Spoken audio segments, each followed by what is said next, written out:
Bab 5. Kesaktian dakwah. Profesor Dr. Hamka pernah menulis sebuah artikel menarik berjudul Islam dan Majapahit yang dimuat dalam buku dari Pembedaraan Lama.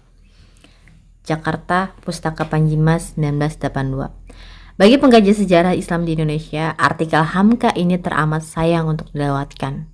Hamka memulai artikelnya dengan ungkapan pembuka. Meskipun telah hidup di zaman baru dan penyelidik sejarah sudah lebih luas daripada dahulu, masih banyak orang yang mencoba memutarbalikan sejarah. Satu di antara pemutarbalikan itu ialah dakwah ke tengah orang yang lebih tebal rasa Hindunya daripada Islamnya. Berkata bahwa keruntuhan Majapahit adalah karena serangan Islam. Padahal bukanlah begitu kejadiannya, malah sebaliknya. Hamka menjelaskan bahwa kerajaan Majapahit pada zaman kebesarannya, terutama semasa dalam kendali Patih Gajah Mada, memang merupakan sebuah kerajaan Hindu yang besar di Indonesia serta pernah mengadakan ekspansi, serangan dan tekanan kepada pulau-pulau di Indonesia lainnya. Dalam kitab Negara Kertagama disebutkan daftar negeri taklukan Majapahit.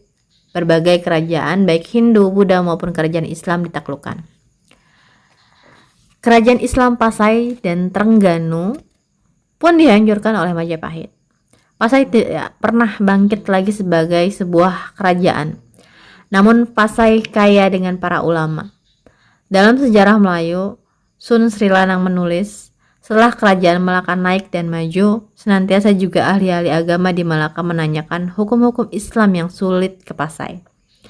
Dan jika ada orang-orang besar Pasai datang ziarah ke Malaka, maka disambut juga oleh sultan-sultan di Malaka dengan serba kebesaran. Menurut Hamka, jika Pasai ditaklukkan dengan senjata, maka para ulama Pasai kemudian datang ke tanah Jawa dengan dakwah, dengan keteguhan cita-cita dan ideologi.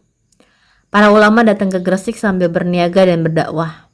Terdapatlah nama-nama Maulana Malik Ibrahim dan Maulana Ibrahim Asmoro atau Jumadil Kubro, ayah dari Maulana Ishak yang berputra Sunan Giri, Raden Paku dan Sunan Ampel, Mahdun Ibrahim.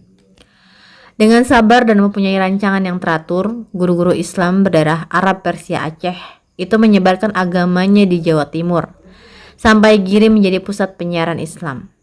Bukan saja untuk tanah Jawa, bahkan sampai ke Maluku. Sampai akhirnya Sunan Bonang, Raden Rahmat dapat mengambil Raden Patah, putra Raja Majapahit yang terakhir Brawijaya, dikawinkan dengan cucunya, dan akhirnya dijadikan Raja Islam yang pertama di Demak, tulis Hamka. Tindakan para wali dalam penyebaran Islam di Jawa itu tidak dapat dicela oleh Raja-Raja Majapahit. Bahkan kekuasaan dan kewibawaan mereka di tengah masyarakat semakin meluas. Ada wali yang diangkat sebagai adipati kerajaan Majapahit. Hamka menolak keras pandangan yang menyatakan bahwa Majapahit runtuh karena diserang Islam. Itu adalah pemutarbalikan sejarah yang sengaja disebarkan oleh orientalis seperti Snok Hurjon. Upaya ini dilakukan untuk menjauhkan bangsa Indonesia agar tidak menjadikan Islam sebagai basis semangat kebangsaan. Maksud ini berhasil, papar Hamka. Akibatnya dalam pentas sejarah nasional Indonesia yang diajarkan di sekolah-sekolah, nama Sunan Ampel dan Sunan Giri tenggelam oleh nama Gajah Mada. Nama Raden Patah dan Pati Unus yang mencoba mengusir penjajah Portugis dari Malaka tenggelam oleh Raja Airlangga. Upaya sistematis untuk memecah belah bangsa Indonesia yang mayoritasnya Muslim dilakukan dengan berbagai cara oleh penjajah Belanda. Salah satunya dengan menjauhkan Islam dari semangat kebangsaan Indonesia. Seolah-olah Indonesia adalah kelanjutan kerajaan Majapahit. Simaklah paparan Hamka selanjutnya ini. Marilah kita jadikan segala kejadian itu menjadi kekayaan sejarah kita. Dan jangan dicoba memutarbalikan keadaan, agar kukuhkan kesatuan bangsa Indonesia di bawah lambaian merah putih. Kalau Tuan membusukkan dada menyebut Gajah Mada, maka orang di Sriwijaya akan berkata bahwa yang mendirikan Candi Borobudur itu ialah seorang Raja Buddha dari Sumatera yang pernah menduduki Pulau Jawa. Kalau Tuan membanggakan Majapahit, maka orang Melayu akan membuka si Tambo Lamanyap, menyatakan bahwa Hang Tuah pernah mengamuk ke keraton Sang Prabu Majapahit dan tidak ada kesatria Jawa yang berani menangkapnya. Memang di zaman jahilah kita bermusuhan, kita berdendam, kita tidak bersatu. Islam kemudiannya adalah sebagai penanam pertama jiwa persatuan.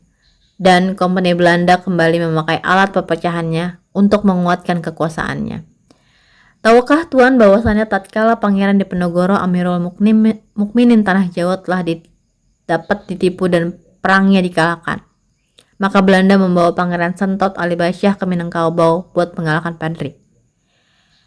Ataukah Tuan bahwa setelah Sentot merasa dirinya tertipu, sebab yang diperanginya adalah kawan sepemahaman dalam Islam, dan setelah kaum Padri dan Raja-Raja Minangkabau memperhatikan ikatan serbannya sama dengan ikatan serban ulama Minangkabau, sudi menerima Sentot sebagai Amir Islam di Minangkabau? Teringatkah Tuan bahwa lantaran rahasia bocor dan Belanda tahu, Sentot pun diasingkan ke Bengkulu dan di sana beliau berkubur buat selama-lamanya. Maka dengan memakai paham Islam, dengan sendirinya kebangsaan dan kesatuan Indonesia terjamin. Tetapi dengan mengemukakan kebangsaan saja, tanpa Islam, orang harus kembali mengorek tambo lama, dan itulah pangkal bala dan bencana. Peringatan Hamka, ulama terkenal ini kiranya sangat patut dicamkan. Upaya sebagian kalangan baik LSM, dalam dan luar negeri pun sebagian unsur pemerintah untuk menjauhkan Islam dari masyarakat dengan cara membangkitkan kembali tradisi-tradisi pra-Islam atau menanamkan paham sekularisme sejatinya akan membawa Indonesia ke jurang bencana. Fenomena ini menunjukkan bahwa tantangan dakwah Islam di tanah Jawa sejatinya masih belum berubah. Jika Wali Songo dan para pendakwah Islam lainnya di tanah Jawa telah memulai langkah-langkah yang spektakuler mengubah agama penduduk mayoritas di negeri ini menjadi Muslim, maka kaum Muslim selanjutnya berkewajiban melanjutkannya. Dalam buku terkenalnya Fiqhud Dakwah, M. Natsir menegaskan bahwa dakwah adalah kewajiban setiap muslim, tidak boleh seorang muslim dan muslimah menghindarkan dirinya daripadanya.